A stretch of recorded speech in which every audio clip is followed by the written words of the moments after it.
Good evening మిత్రులందరికీ నమస్కారం. నగరాలు పట్టణాల్లో ఆసరా పెన్షన్ల పంపిణీలో మార్పులు తీసుకురానున్నట్లు సెర్ప్ సిఇఓ దివ్య దేవరాజన్ గారు తెలియజేయడం అనేది జరిగింది. ఏ విధంగా పెన్షన్లను పంపిణీ చేస్తారు అన్న విషయాన్ని ఈరోజు మీకు ఈ వీడియో ద్వారా తెలియజేస్తాను. రాష్ట్ర వ్యాప్తంగా పట్టణాలు నగరాల్లో సంక్షేమ పెన్షన్లను ముఖ గుర్తింపు ద్వారా అంటే ఫేషియల్ రికగ్నిషన్ ద్వారా అమలు చేయాలని ప్రభుత్వం నిర్ణయించినందున దీని కార్యాచరణపై పురపాలక శాఖ అధికారులకు మంగళవారం ప్రజాభవన్లో శిక్షణను ఇవ్వడం అనేది జరిగింది. జిల్లా సమన్వయకర్తలు, పురపాలక కమిషనర్లు, మండల పరిషత్ అభివృద్ధి అధికారులు, జిల్లా ప్రాజెక్టు మేనేజర్లు, వార్డు అధికారులు ఇందులో పాల్గొన్నారు. పట్టణ ప్రాంతాల పేదరిక నిర్మూలన సంస్థ మెప్మా సిఇఓ దివ్య దేవరాజన్ దీనికి హాజరై మాట్లాడారు. ఇప్పటికే గ్రామీణ ప్రాంతాల్లో ముఖ గుర్తింపుతో పెన్షన్లు ఇస్తున్నామని, పట్టణ ప్రాంతాల్లోనూ త్వరలో ప్రారంభిస్తామని వారు తెలియజేయడం అనేది జరిగింది.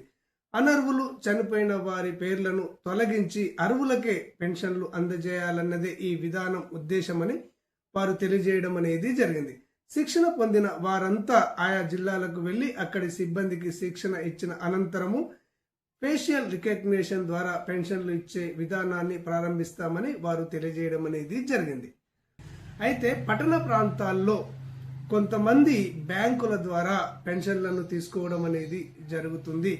ఈ బ్యాంకుల ద్వారా పెన్షన్లు తీసుకునేటువంటి వారిలో చాలా మంది అనర్హులు ఉన్నారని, కొంతమంది చనిపోయినా గాని వారి వారసులు ఆ పెన్షన్ తీసుకునే విధానాన్ని కొనసాగిస్తున్నారు అని ప్రభుత్వానికి ఫిర్యాదులు రావడం అనేది జరిగింది.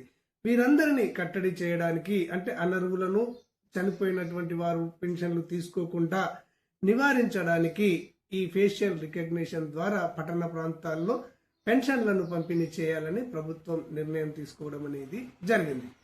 ఓకే ఫ్రెండ్స్, ఈ ఆసరా పెన్షన్లకు సంబంధించి ఎలాంటి లేటెస్ట్ అప్డేట్ వచ్చినా గానీ ఆ అప్డేట్ వివరాలను ఉన్నట్టుగా అంతర్నేత్ర ఛానల్ మీకు తెలియజేయడం అనేది జరుగుతుంది. ఈ సమాచారం మీకు వెంటనే తెలియాలి అంటే తప్పకుండా అంతర్నేత్ర ఛానల్ను ఆదరించండి, సబ్స్క్రైబ్ చేసుకోండి. ధన్యవాదాలు.